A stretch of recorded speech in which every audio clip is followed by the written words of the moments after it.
I was diagnosed with acute lymphoblastic leukemia. It's cancer of the blood. I was diagnosed when I was 8 years old. I was going into 3rd grade and it was really scary. I had to go through chemo, which before I never even knew existed.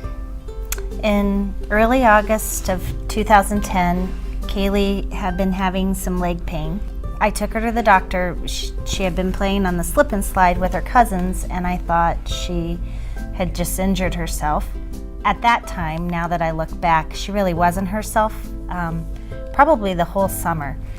So I took her to the doctor on August 20th. This was the Friday before school was to start, and Kaylee actually was feeling pretty good that day. No leg pain, no fever. But at 3 o'clock we got the call from the radiologist saying that her x-rays were fine.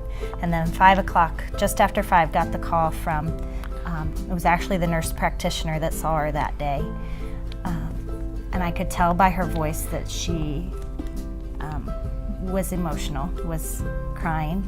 And she started to go over these counts that, and I don't know right now which was high and which was low, but she mentioned hemoglobin and hematocrit and the red blood and the white blood count and platelets, and that's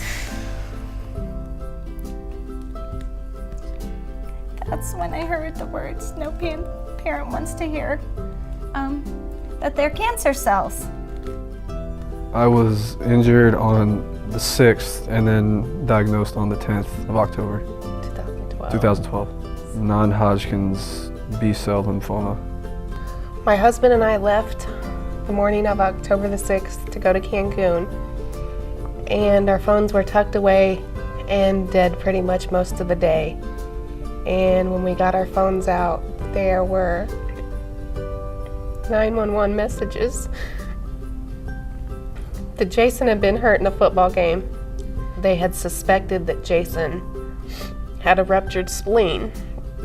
He actually had, at that time, more than a softball size. It was about 10 by 15 centimeters on his right side, a tumor. Our life had been turned from beautiful to upside down hell in paradise. And we made it home late Tuesday night for Jason to go into the hospital on Wednesday for his biopsy. On that Wednesday, we knew that it was malignant and that they didn't know what kind, but knowing what Dr. Meeker said, we were obviously fearing the worst. The next day when Dr. Meeker came in, he had a whole different persona. He was kind of bright-eyed and bushy-tailed to deliver us the news that they were about 90% sure that it was a lymphoma, that the frozen section slide showed malignant, but most likely a lymphoma. They weren't sure what kind, maybe Burkitt's, maybe B-cell. And so at that point, family loses it again, and thanking God and rejoicing in the fact that if you're on this horrible playing field, at least you're most likely on the winning end of it. We ended up then on Saturday, the next day, she had her, I think she had a bone marrow aspiration that day. By Sunday, she had, and by Sunday then they knew that she had acute lymphoblastic leukemia, but we're still waiting on some tests about a gene and whether she had this good gene or bad gene. And but by Sunday, she had her port in place and had her first dose of chemo. She went through 2.25 years of treatment.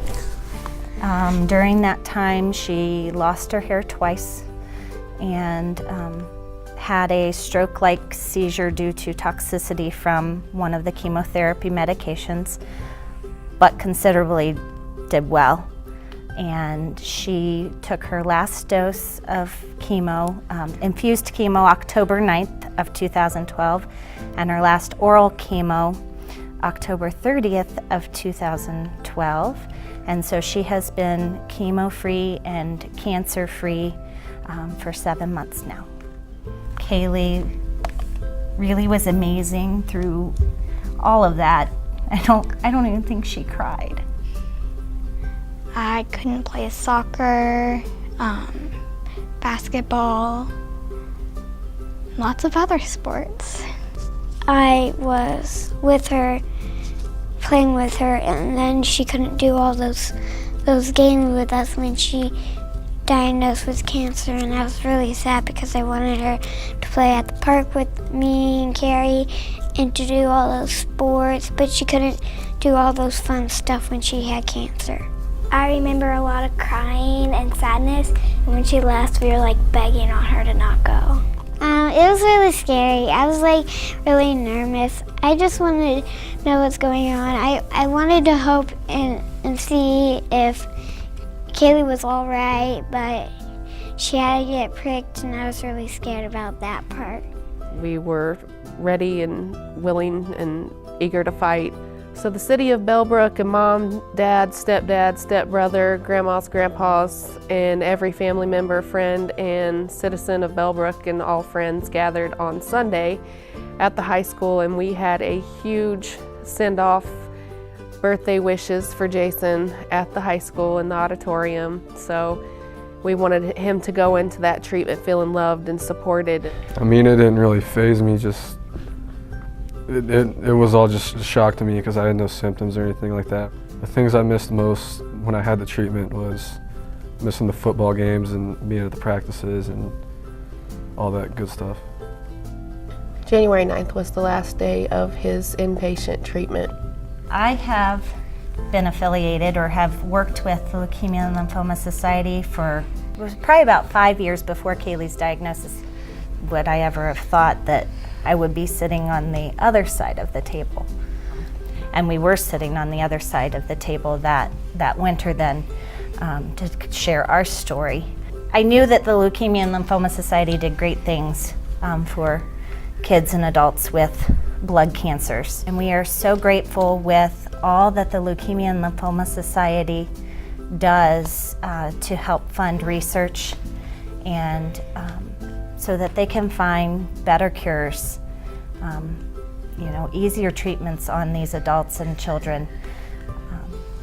And so it just do wonderful things.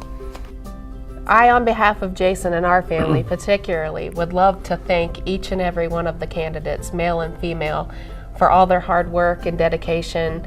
Good luck, and we appreciate the efforts.